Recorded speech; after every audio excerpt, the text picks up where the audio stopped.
ये तो ये दूसरी कहानी।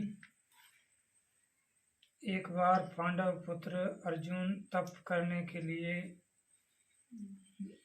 नीलगिरी पर्वत पर चले गए थे।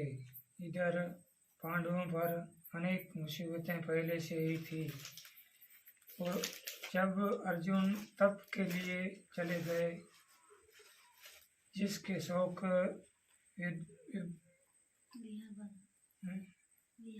विभोवल होकर द्रौपदी ने भगवान कृष्ण की आराधना की।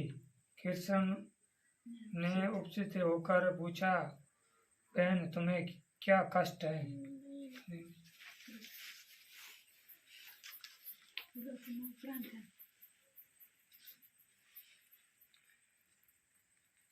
कष्ट है। द्रौपदी ने हाथ जोड़कर कहा, हे प्रभु, आप तो अत्यंत अंतर्यामी हैं। मेरे कष्ट के लिए विषय में आप स्वयं जानते हैं। मुझे कष्ट के बोझ से विभूत होकर कर दिया है। क्या ऐसा कोई उपाय है जिससे इन कष्टों से छुटकारा मिल सके? कृष्ण बोले, द्रौपदी, तुम्हारा प्रश्न अति उत्तम है।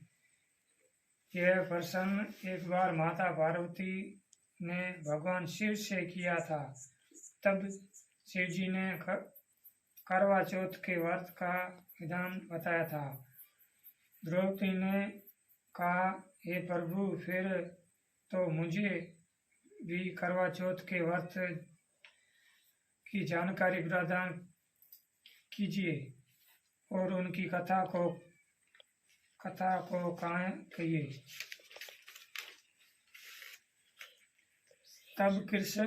तब श्री कृष्ण ने कहा, दुख सुख तो इस संसार के अटल नियम है और प्रत्येक वाणी इनमें सदा ही लिपित रहती है। दुख के बाद वे सुख और सुख के बाद वो दुख तो निरंतर चलते ही रहते हैं। इसलिए मनुष्य को निराश नहीं होना चाहिए और मन में यह संदेह उत्साह बनाए रखना चाहिए।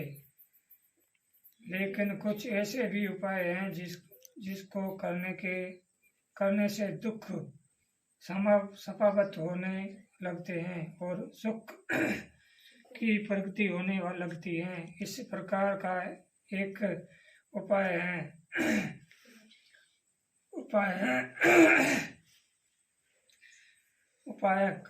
करवा चौथ का व्रत करना है। अब मैं तुम्हें अति उत्तम करवा चौथ का व्रत की कथा सुनाता हूँ, इसे ध्यान से सुनो।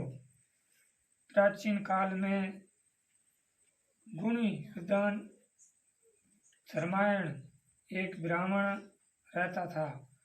उसे 4 पुत्र तथा एक गुणवली नामक पुत्री थी।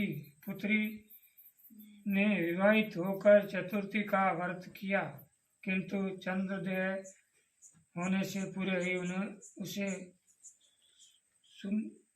दुक्षा ने व्याकुल कर दिया।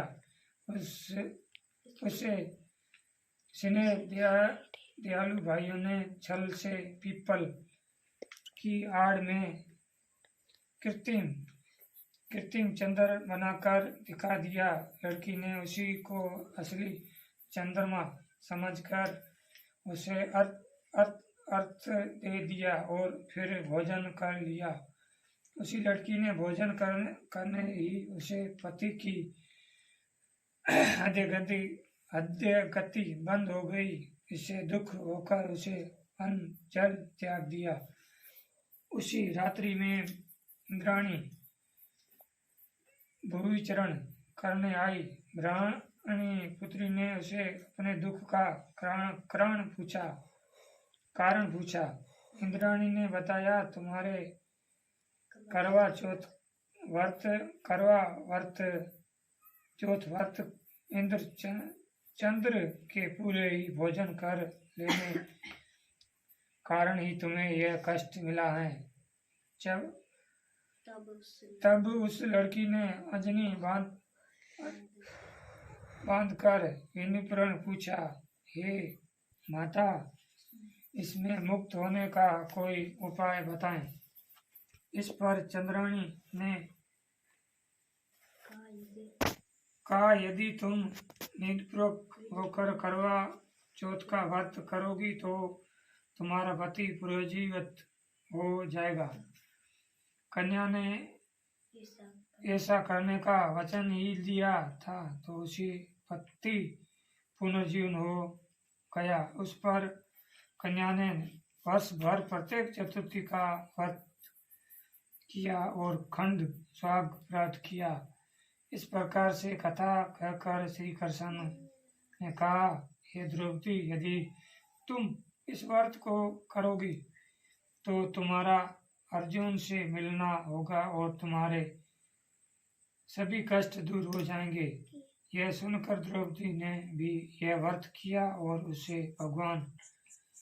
प्रभावित होकर उसे अर्जुन ने मिलना और पांडवों के सभी कष्ट दूर होकर वह सभी जरूरतों में विजय हुए।